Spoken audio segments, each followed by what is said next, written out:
John Maxwell once said that everything rises and falls on leadership. And here today at the Scaling Creative Podcast, we are going to talk about leadership, which is something that you're passionate about. I love talking about this.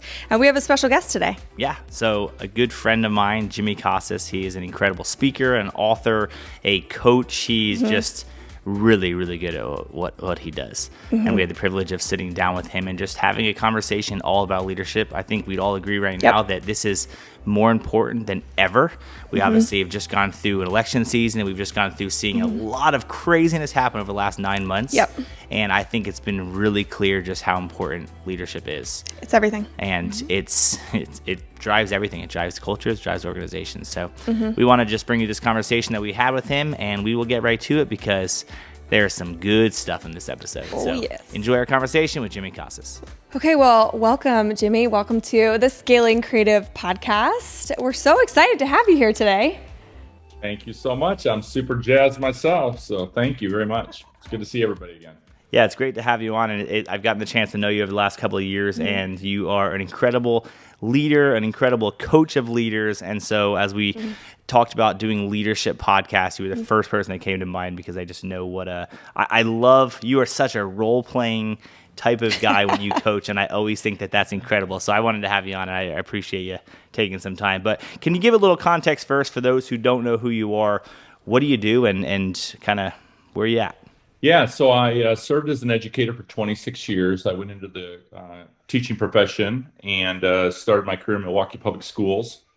And then I took my first principalship actually at the age of 26, which is awfully young typically, but felt very blessed and just grateful that I had strong mentors who saw potential in me and encouraged me and supported me. And at that time, there was just a need, right? There was a need for, especially for minority males, to be working in the inner city with a lot of children of color.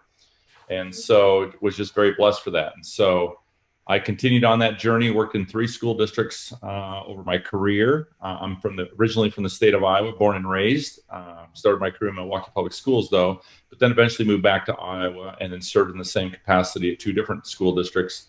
And so overall, I served 22 years as a building principal. And I retired 3.5 years ago now to start my own leadership company. And so today I serve as a leadership coach, and that's really my passion more than anything, is trying to help support other leaders to do this very, very difficult work in terms of how to run large organizations, especially when you have so many constituents, whether it be students or families or staff or supervisors or the community or what have you. And so feel very blessed and continue to do that work today. I do keynotes and workshops and presentations, but honestly, leadership coaching is my passion. It's what I love to do more than anything.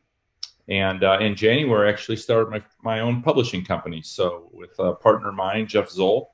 And so today we are the proud publishers of 3 books right now, with another 7 books contracted. So super jazzed about that as well, to be able to bring the voices, I should say, of others and give an opportunity to publish a book and to share all the great things that they're doing in their schools as well. So feel very, very, very grateful for those opportunities. That's awesome. That's awesome. That's a lot of, my goodness, that is a lot of leadership in every single area of your life, which is awesome. Do you remember the first time that you thought to yourself, oh, I'm a leader? I think I'm a leader. Well, I don't know if I thought it myself or more came from the encouragement of my parents. Okay. Ever since I was little, I used to just watch my parents and try to emulate them. And my parents, I give them a lot of credit. They are great, what I would consider great community builders. They are people who just have a natural gift to be able to connect with others. And that is something that I observed and watched over many years. My father used to say to me, when you walk into a room, you make sure you leave that room with more energy than you found it. And I've never forgotten that, right? Especially in the work that we do today. So basically, in his words, how do you leave your impression? How do you leave your imprint? How do you remain, in terms of the sense, in terms of, be noticed, right? And this whole idea of, especially as a minority growing up, and that's something, all these things kind of play into it, right? There's all these different variables that come into it, but he wanted us to be noticed, right? He didn't want us to be invisible. My parents are not formally educated, but they educated us in so many ways, and they valued education. And so they made a lot of sacrifices to allow us to be educated. But unfortunately, that didn't go over too well with me because I didn't really particularly like school. So I really struggled in school because honestly, it sounds crazy, but I watched my parents for so long chase, the American dream and try to make something of themselves, try to establish themselves in a community and learn the language and, make an impact and bring a benefit to that community. And so they tried to run different businesses when I was a kid. They ran a theater. We owned a Mexican restaurant for a number of years. And of course, as I always say, my parents violated every child labor law there was when we were children because they would always make us work, right? Yeah. And my father's actual first real job, I say real job, because they were migrant workers. My parents were migrant workers, and they made a lot of sacrifices, as I said, because their family's from Texas. And so they used to make the circuit from Texas to California to Iowa. And that's how we ended up in Iowa. But my parents really valued education and knew, like many parents, right, knew that the greatest gift that they could give their children was the gift of an education. And so I've always been, very appreciative of that, have never forgotten that, and really want to pay it forward. So yeah. So I think as a little kid, it was just basically embedded in me. That was modeled to me. And I will tell you, my first real probably experience is I was 7 years old, and my father took me to a fair, and my parents were trying to build a church. So they were fundraising. And we had gone to this fair, and my father gave me 50 raffle tickets to go out and try to sell. And literally within like 20 minutes, I had sold them and came back and said, I need 50 more. And I ended up selling 2,000 raffle tickets that day by myself as a 7-year-old. Yeah. And my father still tells that story today, that my 7-year-old sold more tickets than I did. And of course, who's going to say no to a 7-year-old, right? So I think he was pretty strategic in that way myself. So anyway, so that's, I still remember that. Yeah, I love hearing people's stories because I think you can learn so much through somebody's story. Thank you for sharing that. That's really awesome. Are there any other leaders that you've really looked up to in your life, or even modeled your own leadership after, aside from your parents? Yeah, I mean, I think first of all, there were certainly mentors that we all have growing up. Mm-hmm. And honestly, most of those were educators or they were coaches, right? They were people, ever since elementary school. I can go to my kindergarten teacher, Mrs. Francis, or Mrs. Othman, my first grade teacher, Mrs. Springman, my second grade teacher, right? Mrs. Carey, my fifth grade teacher, Mr. Randleman, right? All these people who influenced in me, at a very young age. And then obviously throughout school, but probably I would say the greatest impact that I had in school was from my high school assistant principal, Mr. Morgan, who really were truly, truly championed for me over and over. Because by the time I got to high school, honestly, by that time I was completely disengaged and didn't really want to be there. Sports kept me coming back for more, but the reality of it is I just never invested in my education. I wanted to be a worker. I wanted to be a laborer like my parents. I just wanted to work, right? Like I just want to get to work. And so I worked at a very young age. I still, my parents will tell you I had 2 paper outs at the age of 7 illegally, right? Because I wanted to work. And I would bus tables at a very early age. And then when I took my first, paid job, you couldn't work in Iowa at that time until you were 14. But I did tasseled corn. I did everything to make money as a kid because I liked to earn money. And so, but I worked all the way through and just never really cared about school until Mr. Morgan really was my champion. And without him, I probably never graduated from high school. But it was really important for my parents that I do become educated, right? And they really had all these dreams and aspirations. I would go to college and I would do all these things. And I had no interest in college. And I tell people all the time, when you don't put a lot of effort into school throughout your school history, you do have a lot of gaps. And I'll be honest, I still have those gaps today. It's not like they just kind of go away, right? I mean, those gaps are there. And you can work really hard to re-educate yourself, but you'll always pay the price because you missed an entire, years of a foundation that I should have had. But anyway, I've tried to make up for it in many different ways. And so, again, I just feel very fortunate. So, but others as well, other teachers, other administrators. And then, of course, as I became an educator, the Bill Daggett's of the world, the Todd Whitakers of the world, the Rick DeFords of the world. These are people in my world as an educator that I looked up to and emulated. And I've had an opportunity for all of those individuals to stand next to them, to present with them, to publish with them. So it's kind of crazy when you think about it. Yeah, that's pretty cool to be able to say that. Wow. To be able to say that you got to stand next to some of the greats that's cool. One thing that I'm hearing and kind of making a connection with is like so many people are, so influenced by teachers and coaches when we grow up. And I think we become adults and then we don't have any like coaches or teachers, which is why I think coaching and what you do is so important. I mean, I have a business coach, I have a therapist, I have a pastor, all these different people in my life. I kind of think of them as my board, my life. Yeah, when I started a nonprofit, you had to have a board, and they said to make sure it was varied and, all this. So I kind of have that in my own life, but I just think it's so interesting as we talk to other leaders, hearing about who influenced them. And it's always the teachers and the coaches and their mentors. Why is it sometimes that we get older and we don't have that anymore? I don't know. Like, do you find that? Yeah, I mean, I'm sure there's a lot of reasons for that, but these life board of directors that you're talking about, right? Because the idea is to always remember that nobody gets where they're at without the help of others, right? But I do think we put a lot of pressure on ourselves when we go into a profession. There's this immediate feeling like somehow, again, I know that we start off in the profession, but at some point people look to us as experts, almost like in the profession, right? And I'm not sure we're really ever experts, right? I think all of us are growing and evolving in the role of whatever it happens to be. I think when we start thinking that we got there or that we're there, I think that's when we're in trouble. Yes. But there is something to do with, I think it kind of fools us, right? Like even when I went into the principalship, like I thought I was supposed to do it by myself. I was ready. I was getting my building. I take a lot of pride. I have a lot of passion. I have a lot of confidence. I can't wait to get started. I want to show the world what I can do. And so then we just kind of try to take it all on, right?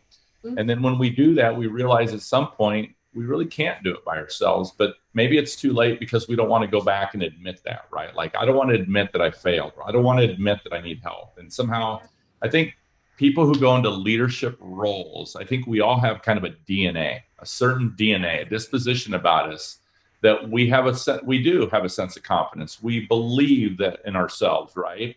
And we're always striving to be better. There's just something about that. And maybe sometimes it just fools us and we begin to think that maybe I can do it all by myself. And I'll be honest, in my situation, like there was a little bit of ego in it too. Like I want to show people that I can do this, right? And then once you kind of get there, it's like, I'm not sure I want to admit that I can't do it by myself. And so, but you're absolutely right? If you look at the best athletes in the world, they all have coaches, right?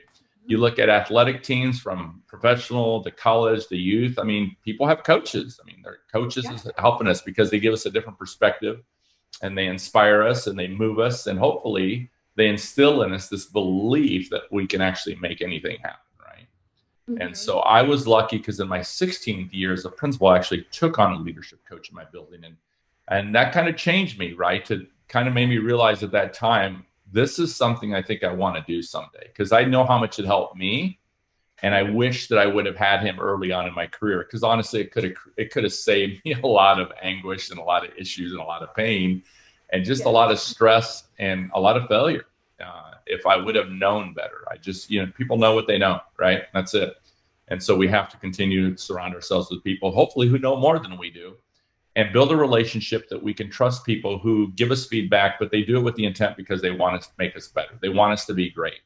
And if we can take that feedback without getting our feelings hurt, without getting defensive, then I think we're well on our way, as I say, to live in our excellence every day. Because we can talk about excellence all day long. But the reality is there's a lot of people who talk it, and there's not as many people who live it. And there's a big difference between talking about excellence and living that excellence every day. Now, Jimmy, I've gotten a chance to see you obviously do a lot of coaching in person, and you do obviously an outstanding job with that. What would you say are some of the most common mistakes you see leaders that you've worked with make from the beginning, especially new leaders? Yeah, Scott, you're right. And I appreciate that because I know you and I have had a little opportunity to spend some time together and you kind of see it. But I'll speak from the perspective of school culture and school leadership. It can also be business culture. It's no different, right? Any organization that employs people or has people in the organization. So here's how I see it. And again, this is just my opinion. I never pretend like I have a monopoly on this, but I also don't just say things flippantly. I try to show people, right? So one thing I always say is this, and this is kind of goes into the talks that I share with people, but I do believe this, that the biggest issue that we're facing in our organizations and in our professions always comes down to leadership issues. It almost always has that domain. It's somewhere in us that creates it. And so if you think about it, every organization has a culture, and this is what we see. But what we fail to see is that there is a subculture underneath that culture, and I call those the undercurrents. And the hard part to accept is that typically people in leadership positions actually are creating most of those undercurrents when it comes to culture. They just don't know it. They don't see it. They don't have processes into place to even begin to identify it. And so what happens, and this is where I believe separates effective leaders from ineffective leaders, is ineffective leaders look outward. They begin to find who to blame in the system. This person isn't doing their job. The kids aren't doing the homework. The parents are too pushy. The teachers are underperforming. Whatever the issue is, in my opinion, ineffective leaders always begin to look outward to look to where they're going to place the blame at. And the most effective leaders look inward first and recognize, wonder what I did to contribute to that. Wonder what I said or what I did or didn't do that may have led to that, caused that, played a part in that. And I think if we can get people to flip their mindset and think differently about it, and if they can accept that and let some of that ego go and go, no, do you have the ability to actually reflect on your own practices? Because without self-reflection, there is no growth, in my opinion, right? Very few things are all or nothing. All of us contribute something to whatever the result is of whatever came back to us. And so what I try to do is try to help people identify and understand where they are creating those undercurrents. So some of the biggest undercurrents right now that are happening in our schools that I'm dealing with have to do with things of our inability to communicate effectively, which means with clarity and in a timely manner. In other words, a lot of leaders are not even communicating at all very effectively, or they don't recognize that their ineffectiveness in their communication created most of those issues, right?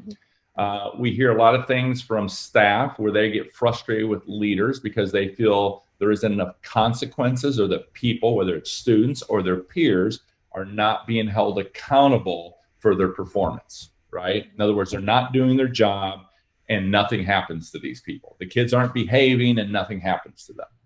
And I would say probably the third biggest issue I'm seeing right now is in the issue of the belief that leaders have favorites in the organization, right? And that they're playing favorites, that there's favoritism going on.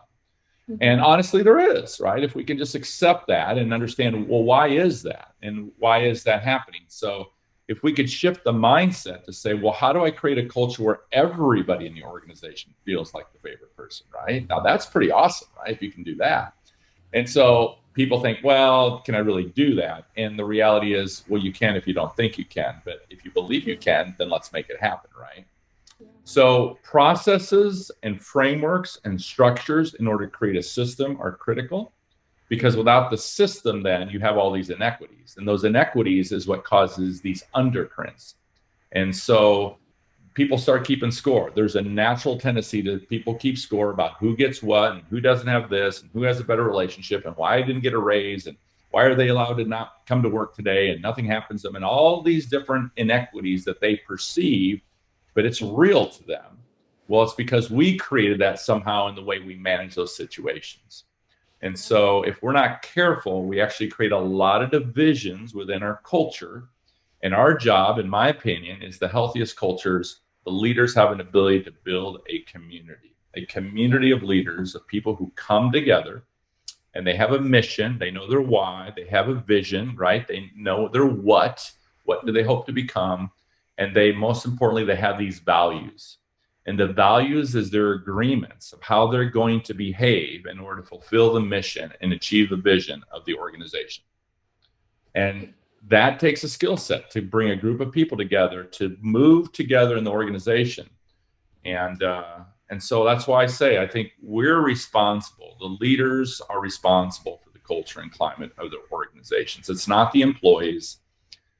It's not the kids in the school. It's us as the leaders, but we can't do it by ourselves.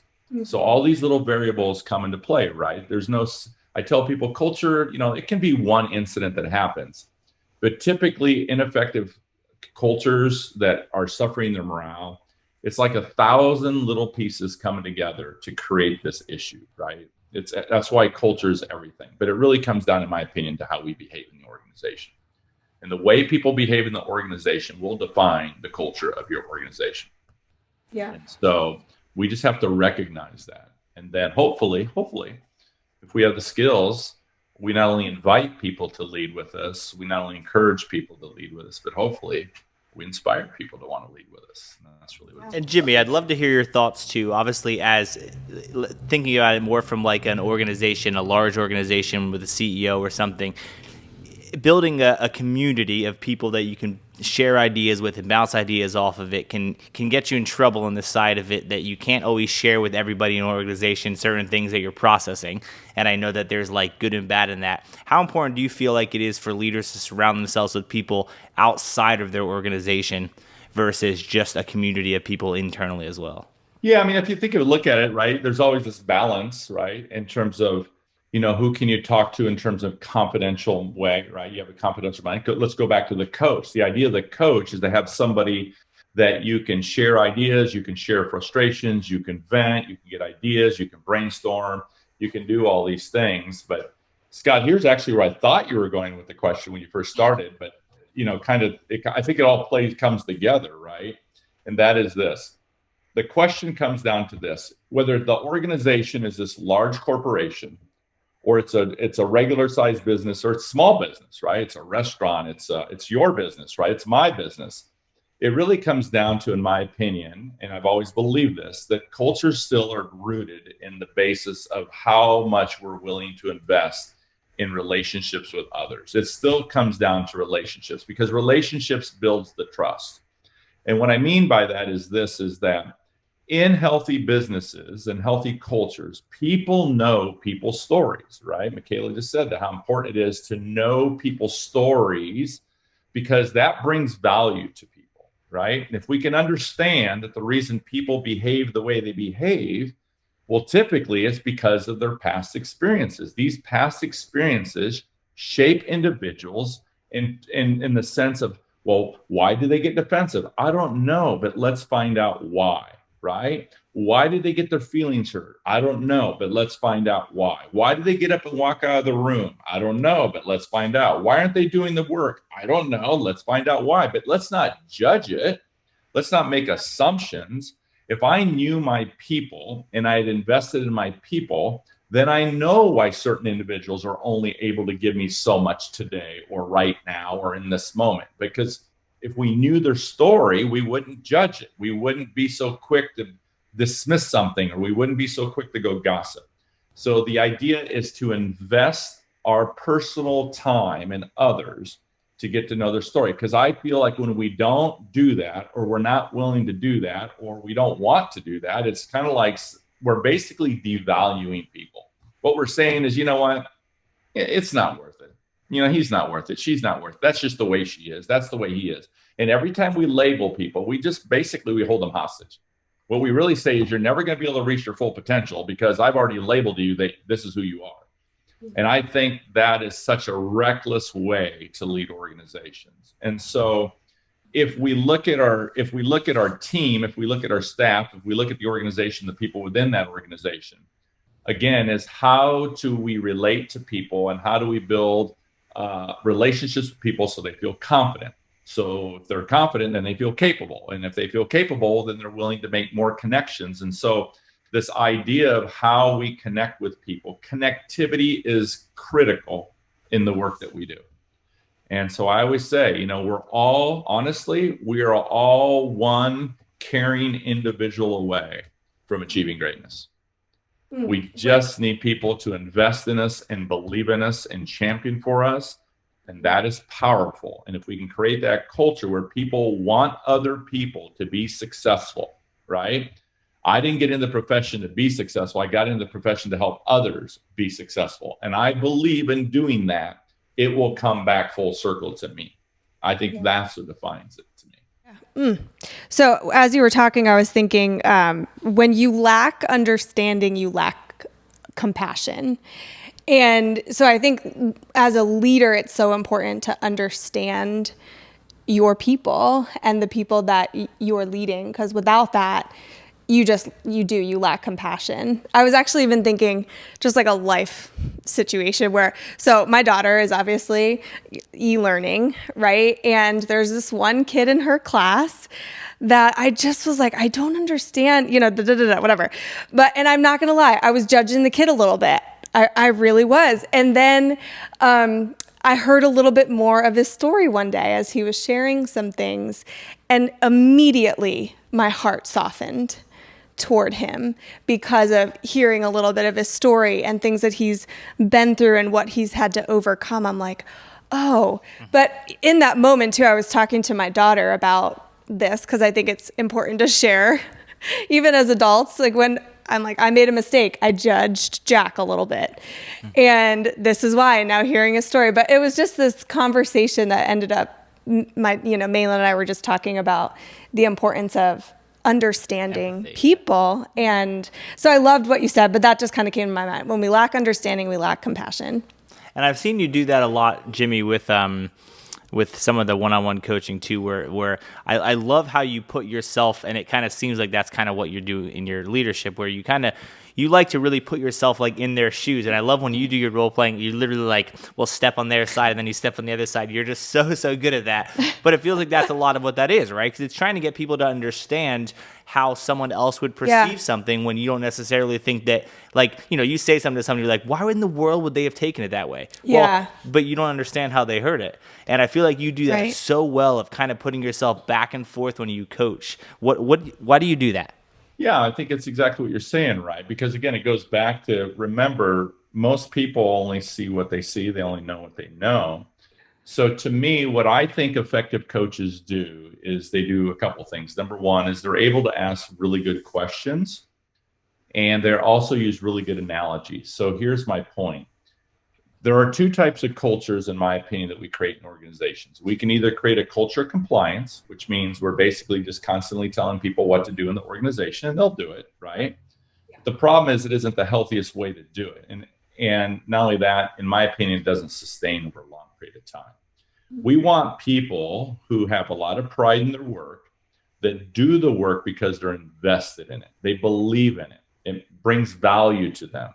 They like the way it makes them feel. They like the results they get from it, right? So in other words, we want to help people see that. If we don't do a very good job of that, in my opinion, it becomes more about compliance.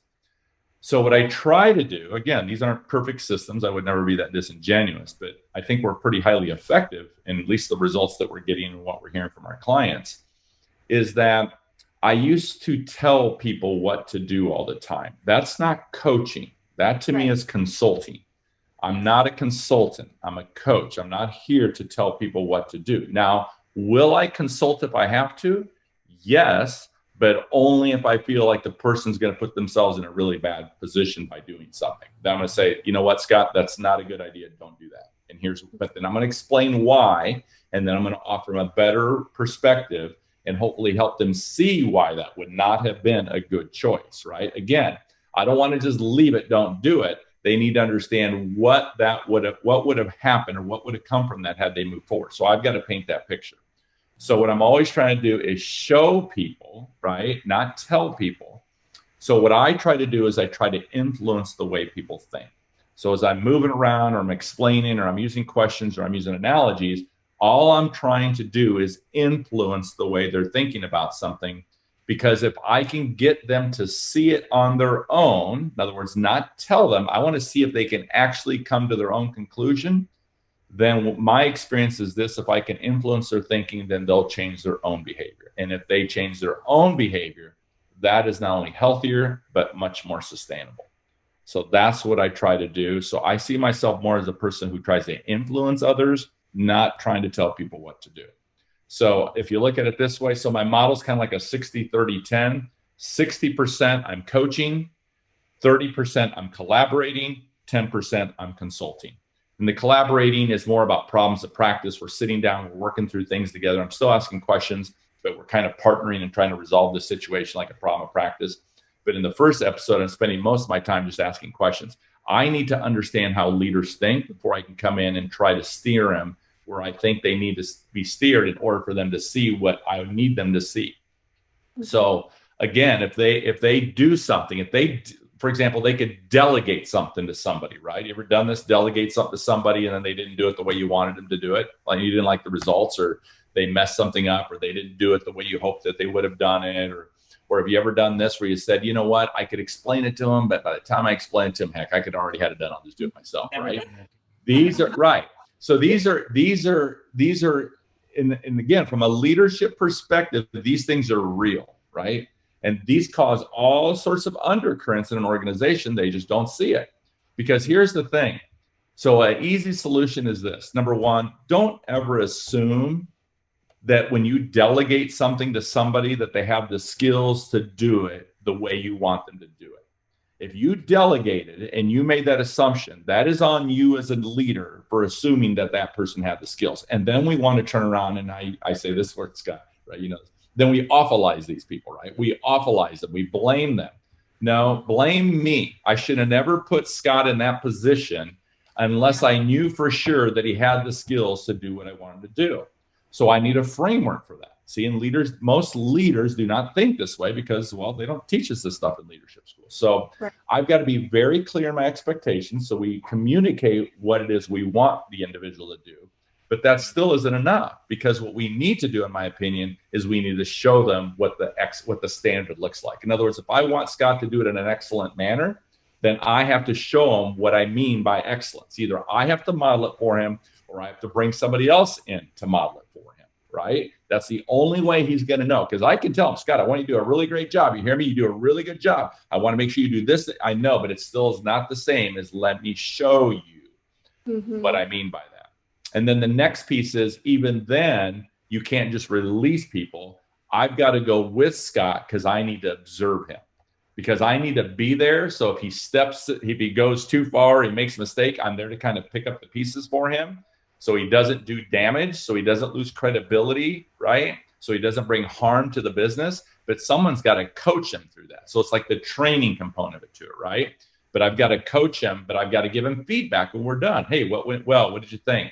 Hey, so let me ask you this. Do you remember when you said that? What was the result when you said that? Do you remember? And then he'll say, yep, exactly. So let's think about it. Is there a different, what were you trying to get from that? What was your hope? Is there a different way you could have managed it? What did you see happen? How did the person respond? I mean, these are all coaching questions until we get them to see it.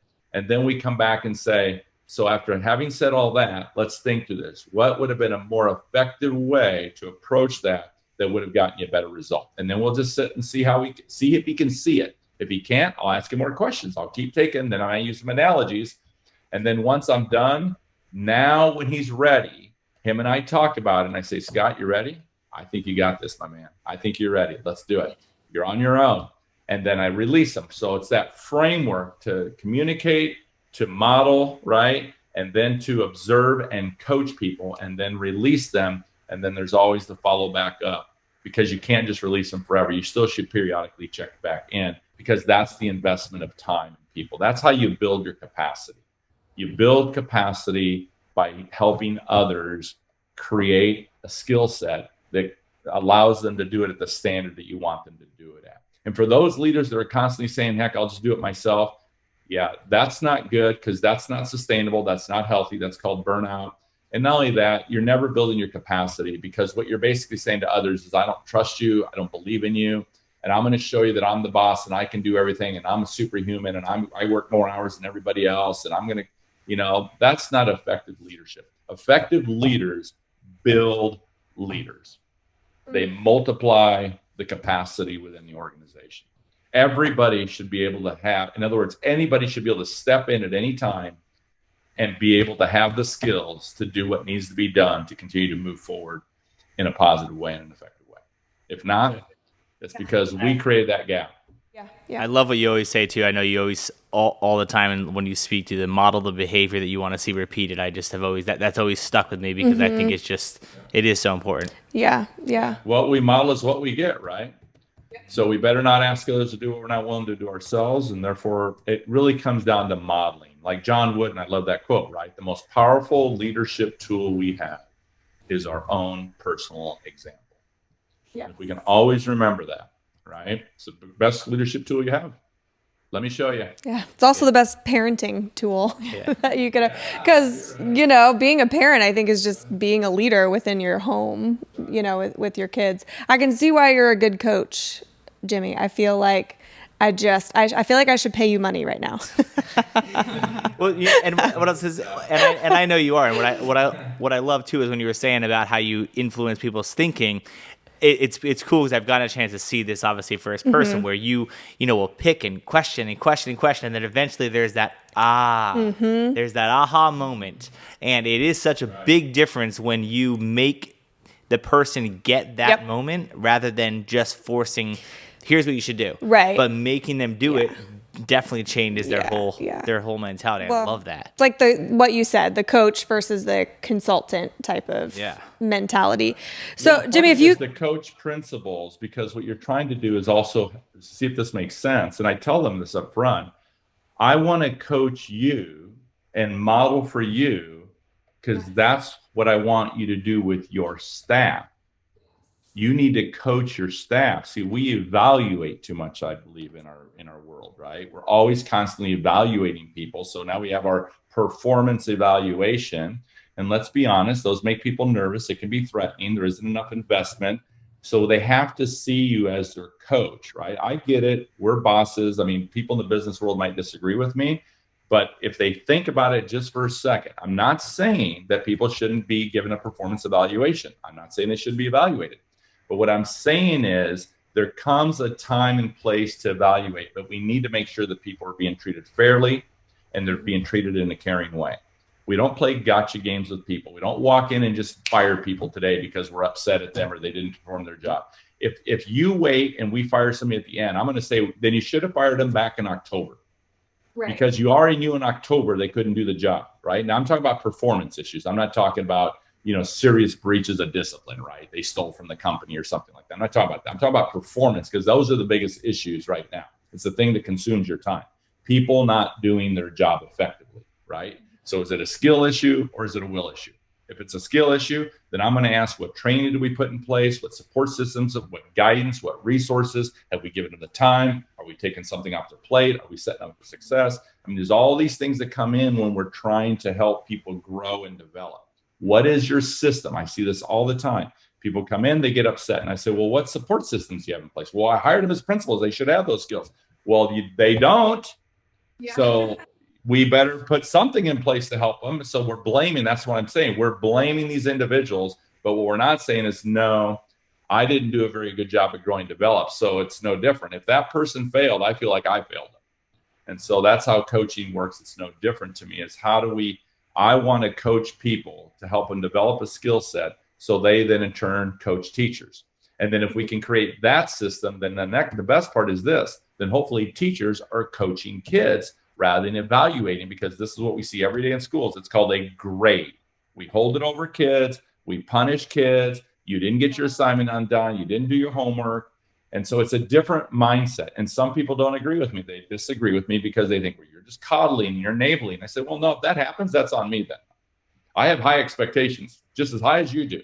We're just going to take different paths to get there. I want kids invested in it, not doing it out of fear, not doing it out of compliance. Because let's be honest, when you're not around, the question is, are they still doing it? They won't. If you're not around, they'll do it out of fear. But that's not the same, in my opinion. It is not the same level of productivity that you're going to get. And it's not going to be as sincere and genuine. And they're not going to invest in much because they're not into it. They're just doing it because they know if they don't do it, there's going to be a consequence. And that sounds pretty punitive to me. Yeah. It sounds like, let me know if you would agree with this, but I think when it comes to leadership, something that's really important is their emotional agility. People, we live in this very reactive society. And I feel like some of the best leaders that I've tried to model myself after, or I've loved being under their leadership, is I observe the way they react, or that space between stimulus and reaction, that space, how do they handle themselves in that space is really important. But do you feel like someone's emotional agility is so important in their leadership? Absolutely. I mean, I see this all the time. I mean, we've got people that honestly, they're scared, right? Because they know there's going to be some sort of emotional reaction. So now they can't even be truthful on anything, right? So here's how I want you to think about it two ways. Number one is this. One thing I always say is this: leadership is not how you behave or respond when you know what to do. It's how you behave and respond when you don't know what to do. Yeah. Right? Show me how you respond and when you react when you're not sure what to do here, because everybody's watching you. And let's see how you respond to this moment. So that's the first thing. But the second thing is this: it's kind of quickly run a mantra through your head, and you can do this even yourself. So this is almost like just self, right? You can self-regulate right here, right? And the way you self-regulate is when something happens, you quickly, just very quickly, of course, I don't have to do this anymore, but I used to, but you could quickly say in your head, is this going to matter a minute from now, an hour from now, a day from now, a week from now, a month from now, a year from now? And you know what I learned over time? Almost always no. So then I'm not sure why I'm getting so upset and bent out of shape about this, because this ain't going to matter an hour from now. So almost self-regulation is just as important as trying to regulate others. So think about that as a parent, right? Yeah. A child spills something, you said to the, hey, move that glass over before you knock it over. Move that glass before you knock it over. And then they knock it over. And then we get upset at them, as opposed to saying, honestly, that is not going to matter an hour from now. Right. So why am I getting so upset about it? I'd rather look at the kid and say, well, how did that work out for you? Not too good, huh? Okay. So let's get something, clean it up, and that's it. It's over. Well, I mean, I'm not sure why we create this big explosion about it, but we see this happening, right, all the time. And so what happens, it begins to emulate and model, and we wonder why there's so many emotional issues that we have in children today, because I think they're watching us as parents. That's where they're learning it. They're watching our responses. And then everything is the end of the world to them, the way they manage something, right? The way they, and again, you know, I'm not a child psychologist here, but as kids grow up and watch the adults around them, they're learning from the adults. And that's why oftentimes we're somewhat hypocritical. That's why, yeah, that happened recently. The dog barked or something, and my little 5-year-old yelled, "Shut it!" And I was like, why would you say? And I'm like, oh, that's what I guess I say every single time that the dog, because it's once again model of behaviors, right? Like kids, you don't realize how many times you say the same thing until your kid says, and you're like, wow, that's literally what I say every single time. It's so true. But it's kind of the same in organization, right? It's like if you go to a restaurant and there are miserable people that are servers, most likely if you find that manager or the person that's their boss, they're probably miserable because it doesn't. You go to Chick-fil-A, you don't go into Chick-fil-A and see a terrible culture. They almost like work in complete fear and anxiety, like they're going to mess up an order or something. Like, come on, people are doing the best they can. But, you know, again, I would say to the manager, well, it sounds like you didn't train them effectively. Yeah, it's true. I love what you said about like the ineffective leadership, and effective is the ineffective looks outward, looks to place blame. And then the effective leader looks inward. So I have a question for you. If you could sit down at a table, have a cup of coffee with little Jimmy, who's 26, new principal, what would that conversation look like? Where would you start? What advice would you give yourself? Yeah, I mean, I think the first thing I'd always say is it kind of goes back, because I already know the mistakes that I made, right, at 26. The first one would have been I wouldn't try to do this job all by myself. But the truth of it is I didn't have the skills at that time to do the job in a high performing way. I just didn't, right? And that's what I worry about today. I think there are a lot of people being put in positions who are just not ready, and it's not their fault, right? And so they're going to do the best they can. And but we better surround these people with support systems. And that's why I'm such a big believer in coaching. That's why I coach today, because life experiences, I tell people, I don't want you making the same mistakes I made for 12 years, right? I want you, it shouldn't take us 12 years, right? But when you don't have those resources and support, and people haven't invested in you the way we need to invest, then these things are going to happen. That'd be the first thing I'd say. The second thing is to understand, and you kind of touched on a little bit, is what I didn't realize at the time probably was the emotional toll that being a leader takes on you. And here's why. Because especially if you're somewhat empathetic and compassionate and you do believe in the good of people, then what happens is I feel like you have all this information, right? Because you know what all of your people are going through. and yet you have to maintain confidentiality. So my point is this: I always ask people is, you spend so much time taking care of everybody else. At some point, we need to ask the question, who's taking care of you? Yep. And to realize that, I call it life fit. Everybody's where they're at based on their life fit. I don't like the word balance because the balance implies 50-50, right? Yep.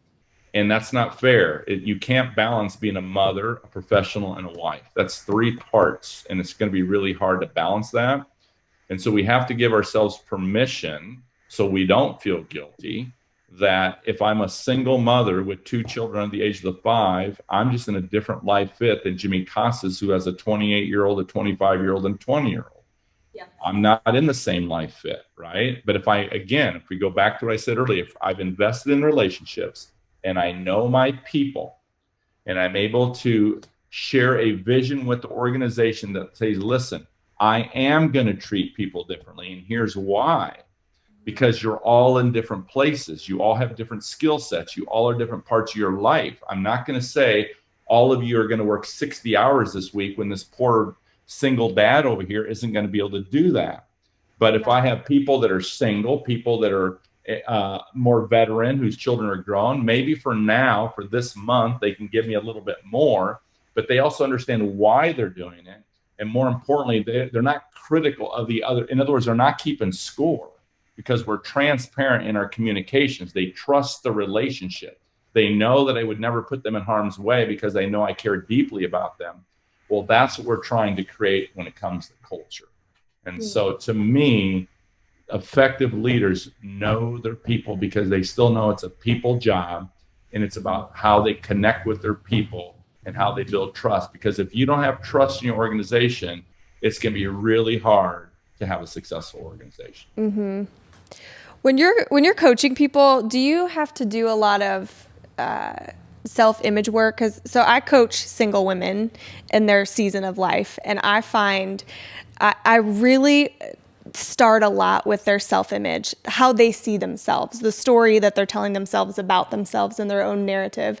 Do you find that in leadership coaching as well? Yeah, I do, but it maybe looks a little bit different, but there's a lot of crossover, right? There's still a lot of crossover, right? Because if an individual doesn't have confidence in themselves, you're going to see that right away, right? Even in their leadership skills and how it comes out. So absolutely. But I'll be honest, I try to get a little bit of that information. And what I'm trying to do, honestly, is I actually like trying to figure out their leadership style, because I'm not even sure they even know their own leadership style, right? They'll tell me what it is, but I'm not sure they really know, right?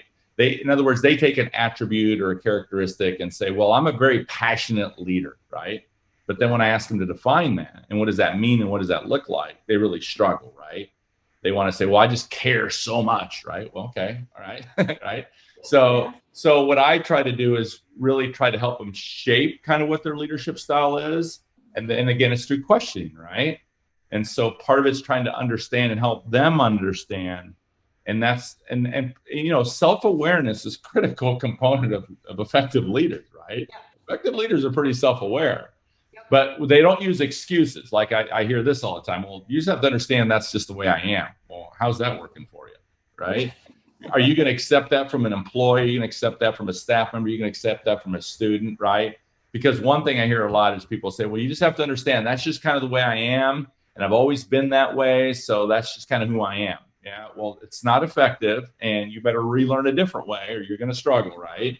Because you can't expect your people to grow and get better, but you as the leader say, well, that's just the way I am. I'm sorry, but I know sometimes I come across as harsh. You do, and you better figure out a different way of coming across to get your message, or you're not going to be in this business very long, right? And it's really interesting to me, and that kind of goes back to the core values, and I'll kind of close by saying this is, when I wrote the book Culturize, I was focused on 4 core values that I eventually figured out and how I wanted to lead.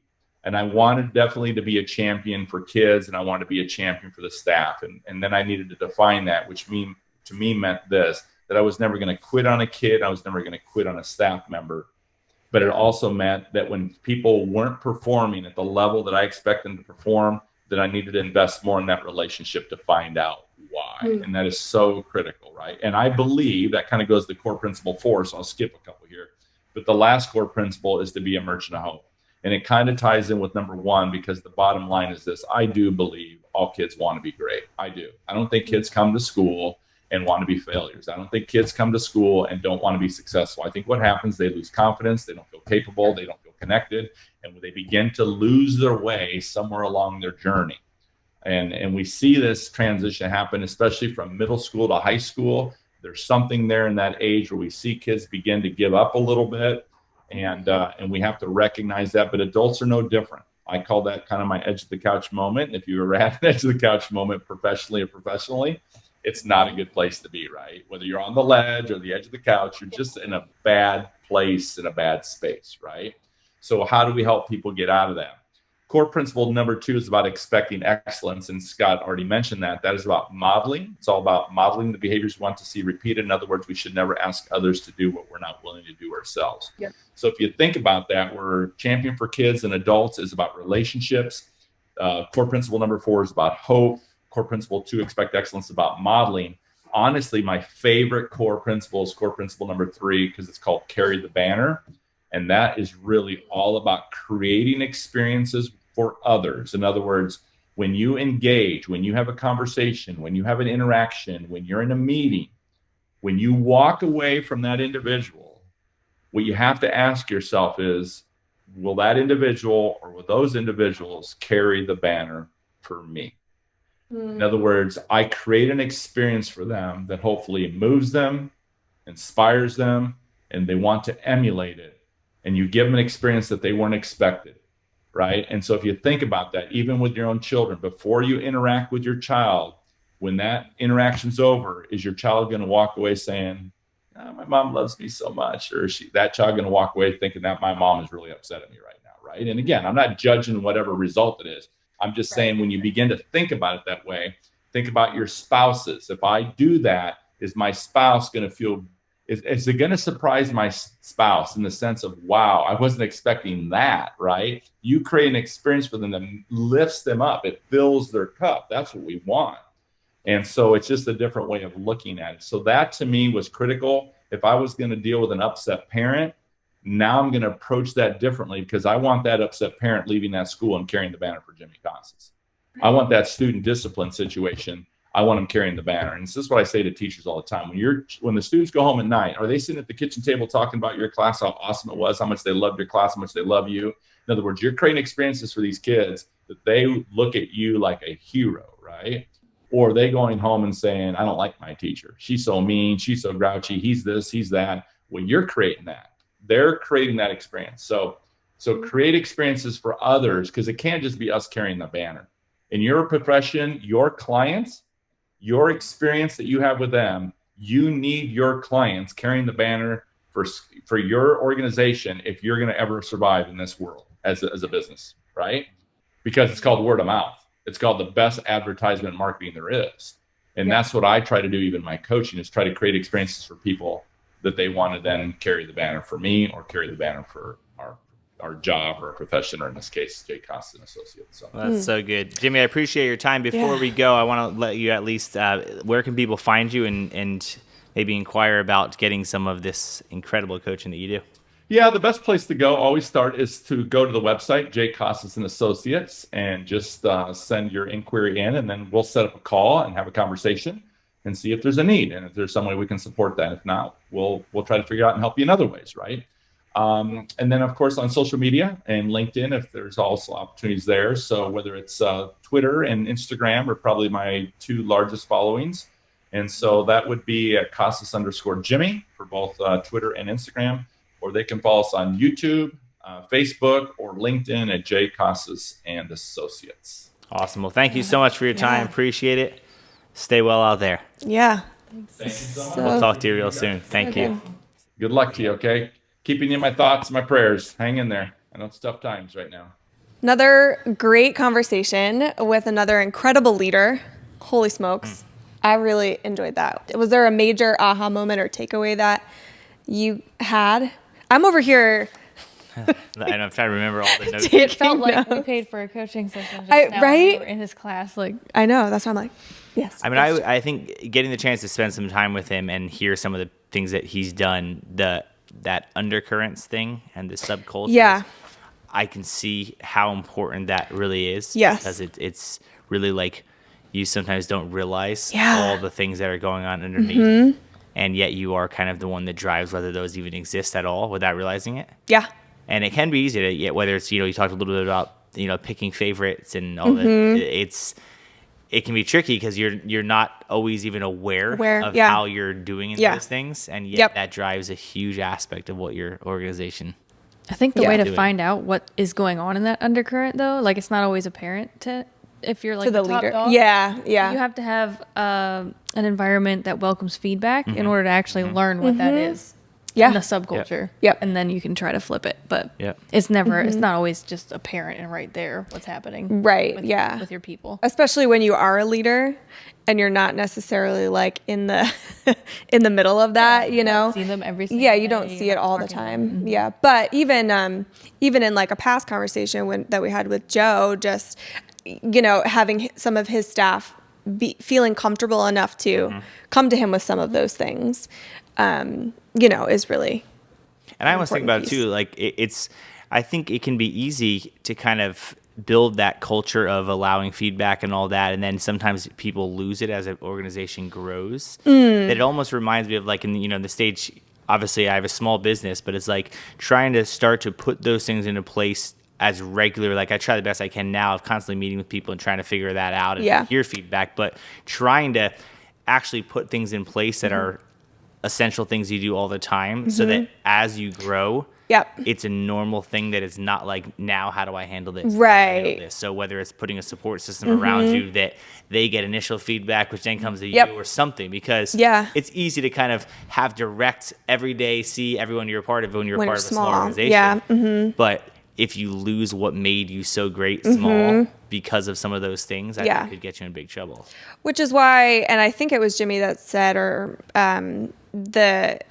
there's management and there's leadership, and they're two different skills, because managing, you manage systems, you manage programs, budget, like that kind of stuff, the support in your business, and you have to have that. You have to manage those things. But then you also have to be a leader to the people of coaching and guiding and mentoring. So you might need to manage some type of system that would allow the flow of communication type of thing. So I think leadership is such a harmony of leading people and managing systems. So I think sometimes it's just way easier to lead than other times. I mean, this whole situation we're in now is just so tricky for people. It is. There's so many things that people are just not really sure how to deal with it. Right. And I loved in this kind of series that we talked about just the importance of just that authenticity. And not always having the answer is sometimes the answer. Yeah. Well, and that's okay. And the one thing he said was, it's how you behave when you don't know what to do. That is just really, really good. I loved his self-regulation of, is this going to matter an hour, a day, a week, a year? That hit hard. Self-control. And that hits hard as a parent. Yeah. Oh, my gosh. Yeah, for sure. But that's so good. I mean, those things don't. And it kind of goes back to the initial thing we talked about of just how you arrive at home after a work day drives that as well. If they could spill a kid could spill a drink and it's no big deal at all one day. Another day it's like literally your entire day, but it's probably because something earlier that them spilling the drink didn't make that happen. It's how your emotions were at the point getting there. Yes. Which is that whole thing that Joe talked about in last episode about just how you end your day and getting you at just a good place. Yeah, it's super important. I think knowing your vulnerabilities are really important. I personally teach a lot on this of like, okay, let's say when you get to work and you were early and you had your matcha and, everything went great. Something could happen and it doesn't really bother you, as if you were late and you didn't get your coffee and like knowing what makes you vulnerable. And playing to those things, and I think is really also important in leadership. I've even started to think about that, and just from a scheduling of your time perspective. Yes. If you are in this situation where you get the chance to kind of decide kind of where your time does go as a leader, you might have more opportunities of that. The importance of realizing, like, when you look at your schedule in a day, are you filling it with energy draining things that are going to make you end your day horribly? Yeah. Or are you making sure that you realize, okay, if this hour is going to be a really tough meeting, Yep. what is after that? Yep. Because And if what's it's before another it? tough meeting, Yeah. that person's going to get an even tougher Yes. meeting. Rather than what do I need to do in between that, and how can I schedule the activities I'm even doing, so that I can make sure that I go back into it with the same thing. Because if you had your perfect coffee and this beautiful drive-in, you had this nice meeting, and you could have the exact same meeting at 4 p.m., but now you went through all these emails and these horrible days, that person's going to get a really bad version of you. Yeah. And it could be the 100%. exact same situation. And that's not, 100%, like, people are human. That's how you are. Right. I mean, there's nothing wrong with that, but you just have to learn how to avoid those situations. But effective leaders do that well. Yes. I think. Yeah. For sure. Yeah, 'cause So you can't always expect it to be perfect. no. I also Yeah. I loved his 4 core values too. That was like really cool. And even maybe asking yourself too, because even if you feel like I'm not a leader, I don't have a leadership title in mind, you are a leader. Like you lead something in your home, or even if you're not a mom or a dad, you probably have nieces and nephews. Like you lead in some way, shape, or form. You are a leader. And I think it's important to treat that as if that's so. But I think having values, like core values in your life, and knowing that will really help you make better decisions in life as a leader. Yeah, I mean, someone's always watching everything you do. 100%. Kids, whether it's 100%. employees, whether it's Yes. other bosses, whether you have a lot more, because you always are more established than a bunch of people, and way less established than other people. It's and true. all the people underneath you, even when you feel like you have no clue what you're doing, you know so much more than someone else, and they're looking at you of like, it's... Yeah. But I do love, I mean, I think the importance of coaching and the importance of having people around you is just, I can't stress enough. I've kind of implemented that and tried the best I can, because it's just really, really important. Because it can be lonely in leadership. Yes. Especially if you don't develop a culture of honest communication with people, Yep. because you can kind of be in this situation where you can't share anything. Yeah. And then it just gets worse and worse and worse. And Yep. eventually leads to bad things that aren't good for a person, or whether it's worse than that. It's just it's important.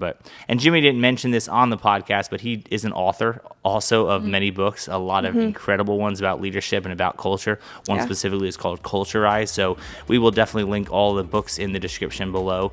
I would highly recommend that you check him out. He's very, very good at what he does. Yes, he is. And that's why I wanted to have him on. He's just a knowledgeable guy, but definitely show him support if you want. Do Twitter, tell him thanks for being on the podcast. And thanks for everyone for being here. Yeah, we would love to also hear your comments. So if you're watching on YouTube, definitely comment below. We would love to hear your biggest takeaways. Or on Instagram, screenshot this on your phone. Let us know what you took away. And we appreciate every single one of you and every single comment. Yep. But thanks for watching. Until next time, thanks for listening to the Scaling Creative Podcast. We'll talk to you guys again real soon.